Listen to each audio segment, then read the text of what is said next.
Okay, I want to show you now how to put together a simple animation using Photoshop CS4 using a series of frames that we've grabbed using Registacks. Okay, what I've done here, you can see in this folder I've got on my desktop, I've got a series of images. These have come from the Solar Dynamics Observatory. From they do a movie of the day for each channel, which you can download the movie. All this information is freely available. As you can see here, I think there's 113 different images which show the changing appearance of the sun over the period of 24 hours in that particular wavelength. I think that's the ultraviolet wavelength. Okay, so I've exported, like I said before, using Registacks, this series of image. What I'm going to do with this image now is I'm going to make a GIF out of it, a GIF file, GIF file. So I'm going to use Photoshop for that. So let's just maximize Photoshop there. The first thing I need to do is I'm going to go to File in the top left, and then I'm going to go into Scripts.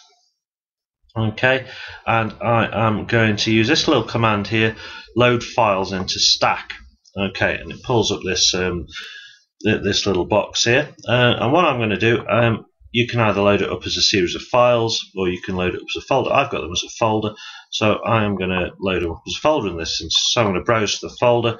I know it's on the desktop, and it's also called Sun Animation, so I'm going to click on that. So select that.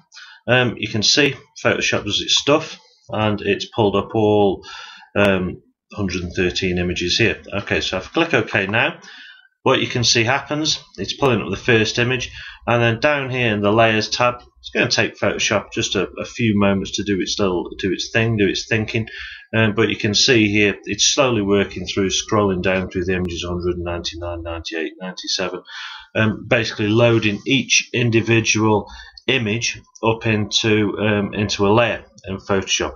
And this is really useful. This is the key to being able to work with them as we want. So we'll just give it a moment or two just to get itself loaded up there. We're about just about halfway through, just under halfway through now.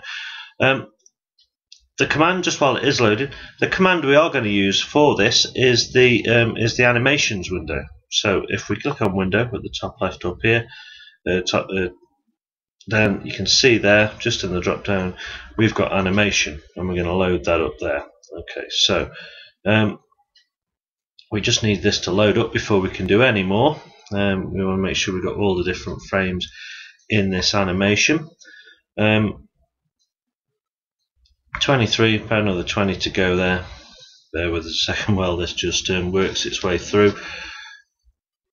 Quite large images these, just over 1,000 pixels square, so they're going to take a few moments to load up.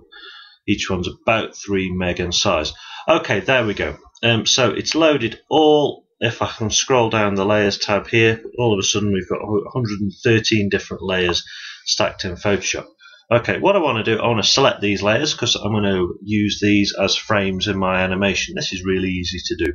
So, making sure I've got the top layer selected.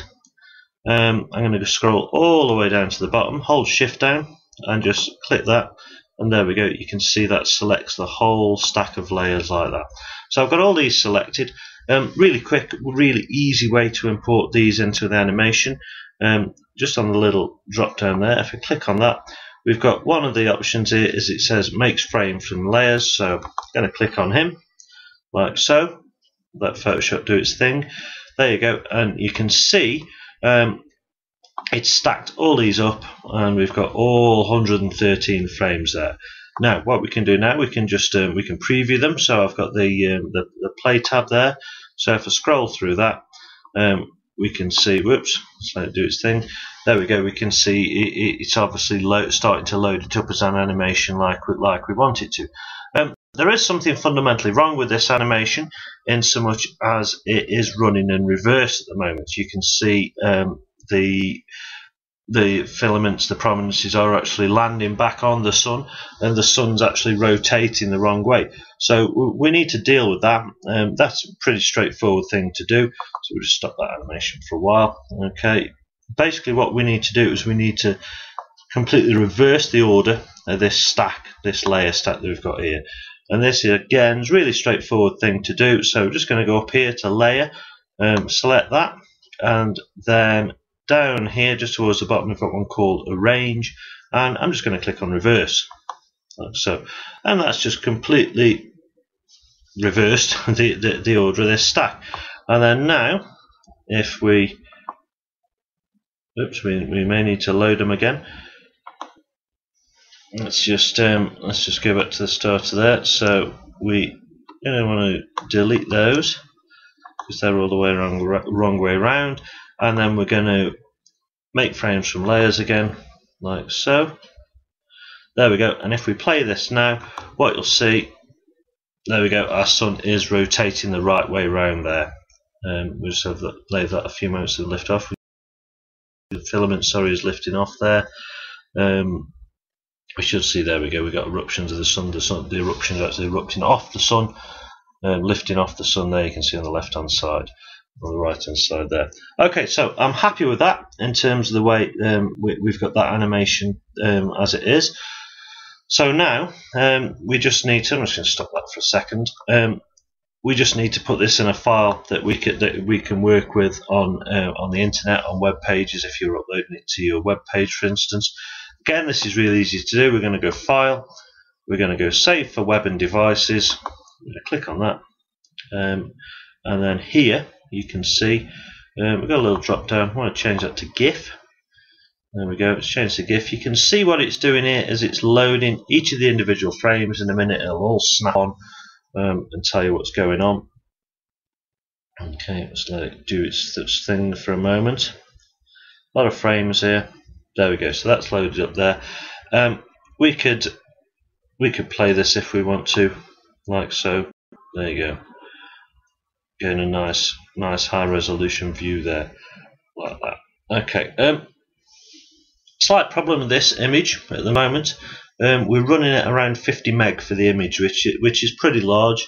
I know, for instance, Flickr, it won't let you upload anything greater than about 20 meg. So we unfortunately, unless you're going to save this locally on your computer, you do want to reduce the size of this down a bit. So let's see, let's drop that down to 50%. It's 1024 pixels square, the image, so if we drop it to 50%, we're still looking at a 512 pixel image. Okay, so there we go, that just resizes. Again, it's going to have a think, like that.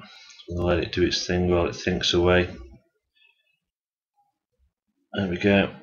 There we go. Okay, what we can do now is got a function down here that says preview. We can have a look on the preview, see what it would look like in a web page. So if we click on that, again, just let it do its thing. Brought down to about 13 meg, that is. There we go. So this is giving us a preview of what this is going to look like on a web page. I'm quite liking the look of that. We can tell we're going in the right direction, and the clock's running forward here, not running backwards. Okay, so I'm quite happy with that. So we'll just close that one down, and then all we've got to do now is just simply save it. So I'm going to call it Sun Animation, and I've got this saved to the desktop. Okay, and then just click Save.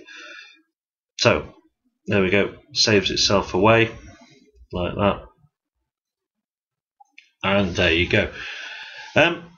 Right, this is obviously all the frames are pre-prepared here. This sort of thing is only going to be working if you're using a raw image. If I want to do some processing of the images, slightly different setup, and that's what I want to cover in my next video.